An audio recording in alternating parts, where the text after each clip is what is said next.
Alright folks, this is going to be kind of a quick click through. The reason being I really hate uploading multiple videos to YouTube. It just is so frustrating. It takes so long. And like my internet connection is decent, but it's not that decent apparently. So, here I get off to the early counterbalance start. I cracked for islands both ways so that he can't wasteland me out, since that's like a lot of how he wins. Here he made a big mistake, I thought. Playing the engineered explosives at 2, yeah, you want to get around counterbalance as soon as possible, but you know that he probably knows that I have engineered explosives in the deck at least, so to just raw dog it like that seems really sloppy, and I'm able to punish him for it. I mean, it's not horrendous because, hey, he's going to get counterbalance next turn if it sticks, but it's just not that good. I could force a will Countryside Crusher, and we'll see that I see the land to get island to kill him, but I'd actually rather just force him because if I can set up Chalice at 2, he only has some number of Eternal Witnesses, usually 1 to 2, and then some number of Countryside Crushers in his deck that can get past Chalice at 2 as far as being a threat. So, and he made, let's see here, he did a bunch of stuff, and so I'm like, sweet, I'm gonna get a Chalice at 2 here. And I do, and suddenly he's in trouble. His only threat at this point is Big Country. We're gonna see, I'm clicking really fast here, because, I mean, you can pause it if you want, but he pretty much doesn't have a prayer. I wasteland him out so he can't stick Crusher or Witness, and pretty soon I'm gonna find, let's see here, what did I find? I'm beating him down with the factory, of course. Yeah, I find Tezz here, so I play the Mox because I can go get a Crucible. This is a little sloppy. I should have got Ensnaring Bridge first, but it does allow me to lock him out, and that's game. I'll be right back with game 2. Alright folks, I keep the 3 land, couple counter spell, standstill, and oh yeah, Leyline of the Void hand.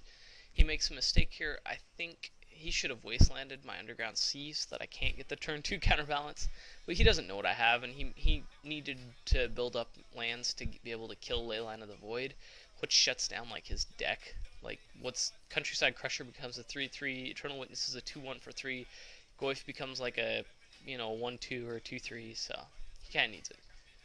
And we'll both play land go for a bit, but I have the mana for Tezz, and so as stupid as it is, I'm going to end up cracking my standstill a second after I played it. And I go and get Crucible, which it was not disastrous, but I don't know if it was correct. Yeah. So, he plays Big Country, no, what's he play? Yeah, I thought he played Countryside Crusher here. Yeah. And I'm kind of like, crap. And I make a mistake here, but I'm like, oh crap, I don't want him coming after me, So I untap artifacts, but really I probably shouldn't have. It wasn't really that necessary. Trying to keep this video under 10 minutes. And he's going to beat down for a bit. I think he hits something. Let's see here. He tutors up. Oh yeah, he tutors, and I'm fine with it because he's probably going to target either Counterbalance or Crucible, and it doesn't really hurt me that much either way. Like, I know I just Tezzed for Crucible, but I'm fine with it. It's not really that worth fighting over. Here though, I kill Big Country because that's one of his 5 to 6 threats in deck that don't cost 2. So, and he's going to go Chalice at 1, and that's fine. I don't even try to counter it. I try countering him because he's amazing. But I have that. Then I play the Leyline, hard-casted Natch. I think about hard-casting the second counterbalance, but there's no reason if he has engineered explosives for 2. He's going to wish for Hull Breach, blow up my land, so to speak, in my Leyline. That's fine. He gets Goyf. I play it at 2. I don't pop it until his end of turn, so that he can't play another one into Counterbalance or Loam or something into it for free and not get it countered.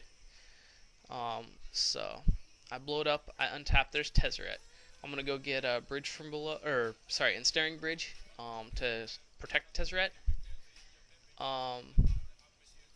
Then I play Counterbalance here, and I think I actually just end up popping Tezz to go get the top, because Countertop is just really good against his deck once he's stabilized. Like, until then, it's not that spicy, but until then, once you stabilize, they can't really do anything.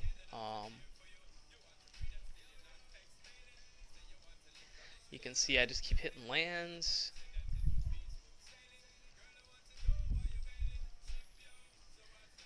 And the plan pretty much was just to lay... Oh, I'm sitting back on lands in case he has Devastating Dreams. I know I'm building up a hand here. I wanted to clarify. And I start dropping lands when I see the two casting cost spell that I can just sit on there. Unfortunately, like an idiot, I draw it. But I'll just keep land, and then I'm like, okay, I better sit back on lands in case he does have Devastating Dreams. Pretty soon though, I can start playing them because he can only dreams for so much. So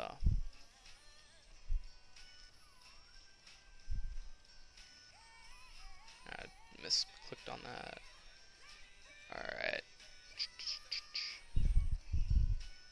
At some point here, he gets up to like 7 cards and he has like, okay, I gotta pop it. He kills a couple of my factories, and I've guessed that he might be, because he killed factories, I guessed that he might be trying to set up one kill, a swing and one kill or something, by blowing up Ensnaring Bridge with Croson Grip. So that's what I'm putting him on right now, possibly. So I keep the 2 casting cost stuff on top because that's just the better card to have there. But and it gets low enough. Yeah, okay, there's the decree, and that's pretty much my my lockout. I actually pop my blow up my own standstill because I want him to draw the cards and get pretty close to decking. And because I wanted to play the chalice.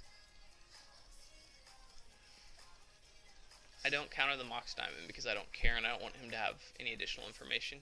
He's going to try EE, that's fine, because all it does is kill the bridge, which I have swords for his dude, and I have Force of Will and 2 casting costs floating on top of here, so he can't really get anywhere. So I go to blow it up, he blows up my crap,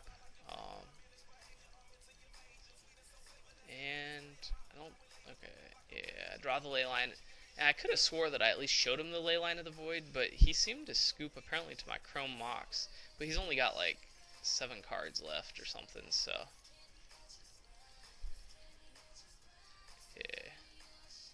Or 12 cards left, I guess. Move this out of the way so you can see what I'm drawing. I'm gonna have to split this video in 2, but I just counter it because, yeah, that's all that he can really... His threats are, like I said, the Witnesses and the Crushers. Everything else costs 2. Lock them out, lock them out.